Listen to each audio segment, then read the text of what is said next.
Saudara-saudari umat sekalian yang terkasih dalam Yesus Tuhan. Dahulu orang-orang Yahudi percaya bahwa Mesias datang hanya untuk keselamatan orang-orang Yahudi. Sementara untuk orang-orang di luar Yahudi dianggap atau dipandang tidak ada keselamatan.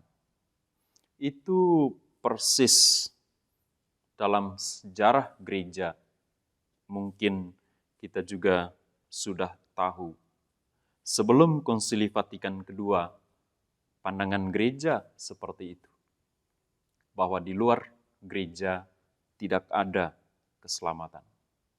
Baru mulai Konsili Vatikan II atau setelah Konsili Vatikan II, gereja kita memandang bahwa keselamatan bisa direngkuh oleh siapapun, oleh semua manusia di dunia fana ini.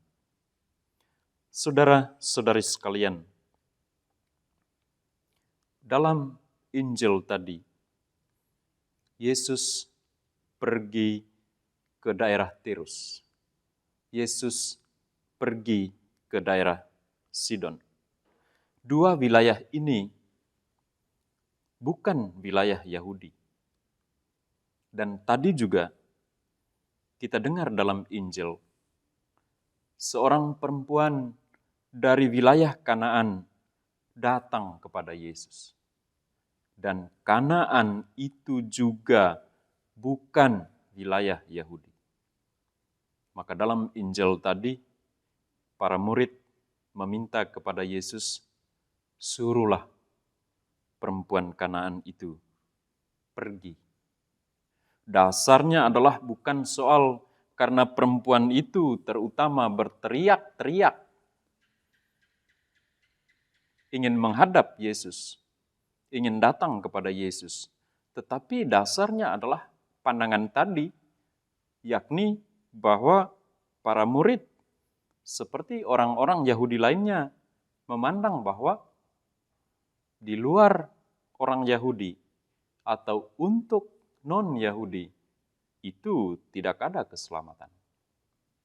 Kita dengar bahwa perempuan non-Yahudi, perempuan Kanaan itu datang kepada Yesus. Untuk apa? Dia membawa keluh kesah atas penderitaan anaknya.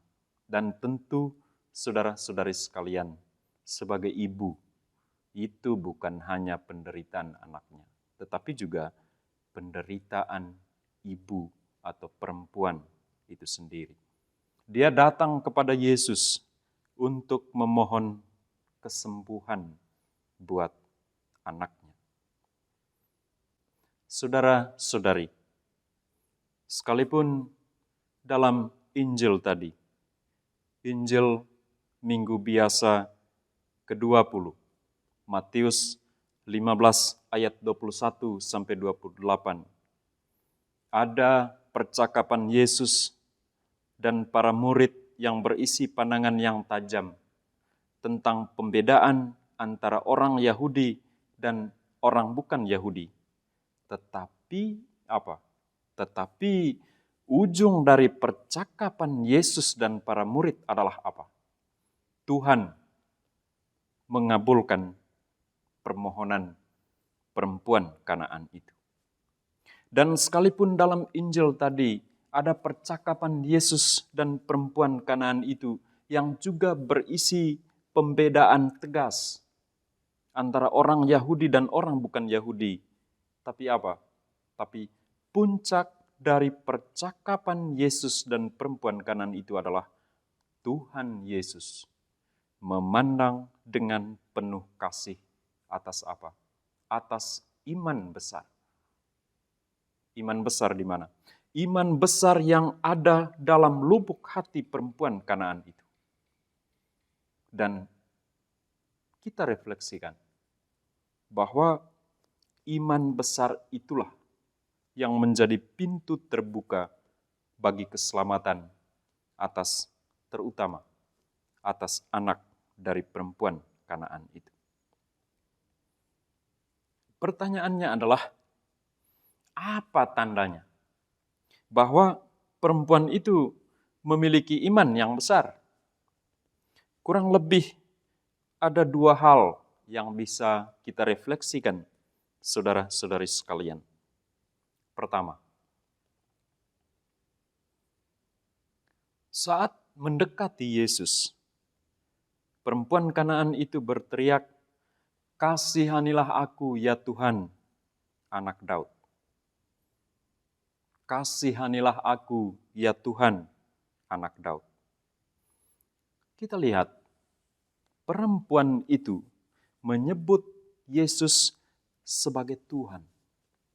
Menyebut Yesus, dia tahu bahwa Yesus itu adalah anak keturunan Daud. Dan keyakinan bahwa Yesus adalah Tuhan dan keturunan Daud atau anak Daud, keyakinan itu jugalah yang dimiliki oleh orang-orang Yahudi. Jadi ya, dalam hal keyakinan akan pribadi Yesus sebagai Tuhan dan anak Daud, perempuan Kanaan itu sama posisinya dengan orang-orang Yahudi. Ya, kalau sama posisinya, posisi perempuan Kanaan itu dengan orang-orang Yahudi, maka kalau orang-orang Yahudi dianggap pantas menerima keselamatan dari Tuhan Yesus, maka perempuan Kanaan itu yang adalah non-Yahudi juga pantas mestinya menerima keselamatan dari Tuhan Yesus. Itu yang pertama. Yang kedua, dalam Injil tadi, kita mendengar satu kata yang cukup kasar dalam perasaan konteks budaya kita. Kata apa? Kata anjing. Kita kasih tanda kutip. Dahulu, orang-orang Yahudi menyebut orang-orang bukan Yahudi itu sebagai anjing. Apa artinya? Artinya adalah sebagaimana binatang tidak memiliki keselamatan di dunia akhirat, demikian juga orang Yahudi memandang orang-orang bukan Yahudi, bahwa bagi orang Yahudi atau di mata orang Yahudi, orang non-Yahudi tidak pantas menerima keselamatan. Tidak pantas menerima keselamatan bukan hanya di dunia akhirat, tetapi tidak pantas bahkan untuk menerima keselamatan di dunia fana ini. Dan kita dengar dalam Injil, ketika ditantang oleh Yesus bahwa perempuan itu adalah anjing sebagaimana orang lain juga pandang orang-orang non-Yahudi, perempuan Kanaan itu menerima sebutan tersebut. Perempuan itu menerima dengan rela. Menerima apa? Menerima direndahkan oleh orang-orang Yahudi. Namun, sekalipun direndahkan, ini kualitas perempuan Kanaan. Sekalipun direndahkan, tetapi menurut perempuan itu, dirinya sebagai ciptaan Tuhan, dirinya masih punya hak, memiliki hak untuk menerima keselamatan. Kenapa memiliki hak untuk menerima keselamatan? Ya, karena dia telah percaya bahwa Yesus adalah Tuhan. Yesus adalah keturunan Daud. Apa poin intinya di sini? Poin intinya adalah perempuan itu memiliki satu kebajikan yang boleh jadi tidak ada pada para murid. atau juga tidak ada atau sedikit saja adanya pada orang-orang Yahudi, yakni perempuan Kanaan itu memiliki kebajikan atau kualitas hidup, yakni kerendahan hati. Perempuan itu menampilkan imannya kepada Yesus dengan sebuah sikap rendah hati. Dan dalam sikap rendah hati itu, dia teriak dengan keras dan didengar oleh siapapun, "Ya Tuhan, Anak Daud, kasihanilah aku." Saudara-saudari sekalian, mungkin terlalu sederhana atau juga mungkin terlalu tajam kalau saya mengatakan kita sekalian sama dengan orang-orang Yahudi. Sama dalam hal apa? Sama-sama kita percaya bahwa Yesus adalah Tuhan. Kita juga sama dengan para murid Yesus dahulu. Sama dalam hal apa? Kita sama percaya bahwa Yesus adalah Tuhan. Namun pertanyaan reflektifnya adalah, apakah kita dalam kesamaan itu, kita memiliki kualitas pribadi atau kebajikan iman sebagaimana dimiliki oleh perempuan Kanaan? Yakni memiliki apa? Apakah kita memiliki kerendahan hati? Dan refleksi tentang kerendahan hati tentu sangat panjang.